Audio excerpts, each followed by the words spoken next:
Pasangan suami istri biasanya akan melakukan apa saja demi bisa membuat kehidupan mereka menjadi lebih baik, terutama dalam masalah ekonomi. Tapi bagaimana jadinya jika suatu pasangan mencoba memperbaiki ekonomi mereka dengan cara yang salah? Bahkan sang istri melakukan sesuatu yang di luar batas meski tahu kalau itu salah. Film dengan judul Delusion yang dirilis pada tahun 2025 ini akan menceritakan kisah mereka. Di suatu tempat di Filipina, hiruk-pikuk manusia silih berganti, terutama di pasar. Lalu ada seorang pria bernama Noli memperhatikan ibu-ibu yang ada di depannya sedang menelpon. Dengan cepat, Noli beraksi mengambil HP milik ibu-ibu tersebut. Bahkan dia sempat-sempatnya juga mengambil HP milik seorang pria yang lagi asik bermain TikTok di motornya.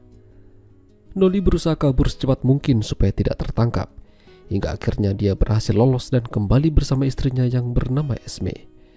Mereka sudah lama menikah dalam kemiskinan. Meski begitu, hubungan rumah tangga mereka baik-baik saja. Esme bahkan tahu pekerjaan Noli yang menjadi seorang pencopet.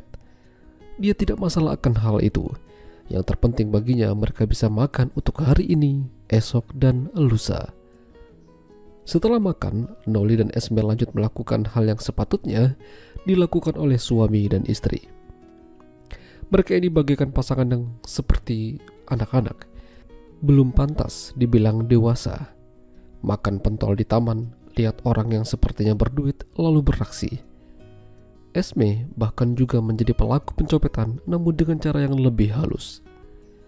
Malam itu, mereka bertemu dengan seorang pria bernama Francis. Francis ini kenal dengan mereka, terutama dengan Esme. Berkali-kali Francis menawarkan pekerjaan pada Noli, namun Noli tidak mau. Noli berpikiran Francis ini hanya ingin dekat sama Esme saja.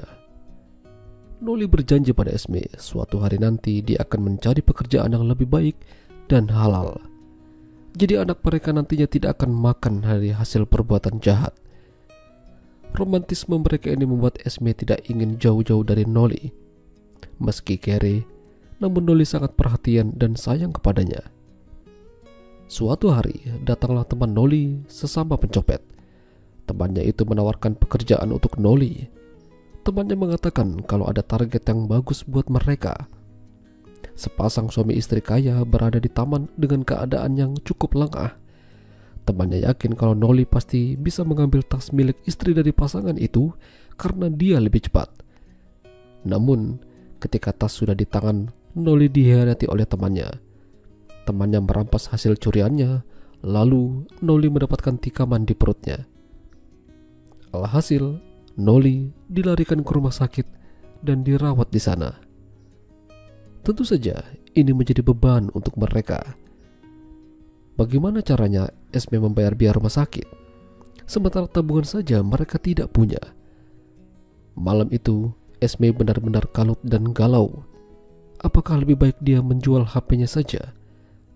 Lalu dia melihat ada poster bertuliskan Francis dan seketika Esme teringat padanya. Esme mendatangi Francis dan butuh bantuan. Esme tahu kalau Francis ini orang berduit. Namun tentu saja itu tidaklah mudah. Apalagi Esme membutuhkan biaya yang cukup banyak.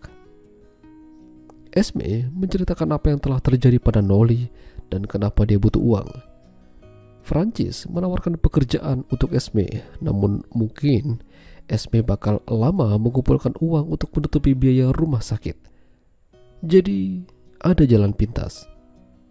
Francis akan memberikan uang yang dibutuhkan Esme secara instan, langsung di depannya. Namun dengan satu syarat, Esme harus begituan dengannya. Esme terdiam, seolah-olah dia tidak punya pilihan lain. Dan pada akhirnya terjadilah sesuatu yang membagongkan. Lalu Esme mendapatkan uang tersebut. Ketika keluar dari tempat Francis, ternyata ada tetangganya yang melihat Esme keluar dari sana, dan sepertinya ini akan gawat. Esme langsung pergi ke rumah sakit mendatangi Noli dan membayar semua biaya rumah sakit. Noli bertanya bagaimana dan dapat dari mana Esme uang sebanyak itu untuk bayar biaya rumah sakit. Dengan gelagat yang panik, Esme mengatakan kalau uang itu hasil dari menjual handphonenya. Beberapa hari kemudian, Noli diperbolehkan untuk pulang, meski dia masih harus banyak beristirahat. Lalu, suatu hari Noli sudah benar-benar pulih. Dia didatangi oleh tetangganya yang bernama Richa. Richa tertarik pada Noli dan ingin sekali rasanya dia jalan-jalan. Bahkan Richa juga ingin merawatnya jika Noli butuh bantuan. Noli menolak sambil mengatakan dia sudah punya Esme yang selalu ada buatnya menjaganya 24 jam. Tapi Richa mengatakan kalau dia pernah melihat Esme keluar dari tempat Francis. Dari sini, Noli terkejut dan mulai bertanya pada Esme, apa yang dilakukan Esme di tempat Francis. Pada akhirnya, pertikaian terjadi di antara mereka.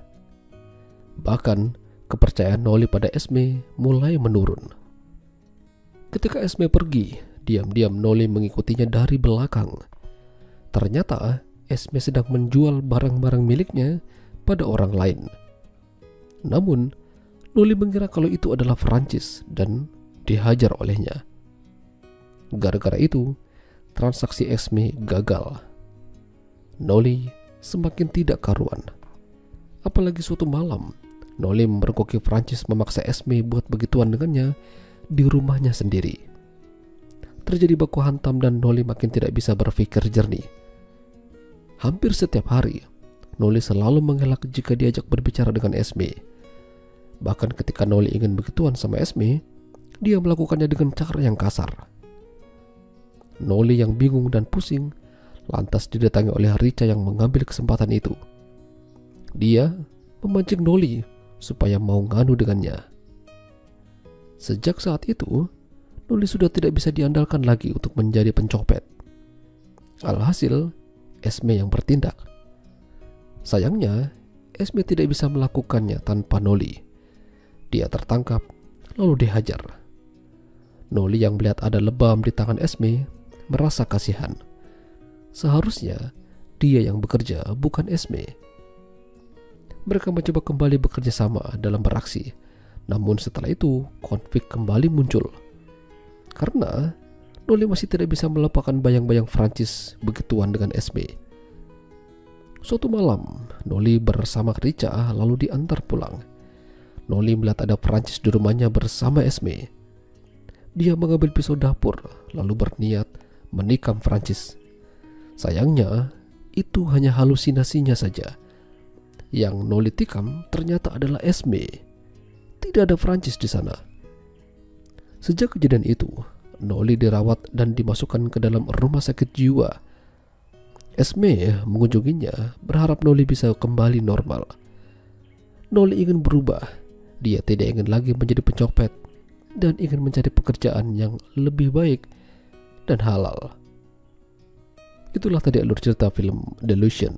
Jika kalian suka dengan video ini, jangan lupa untuk tinggalkan like dan sampai jumpa lagi.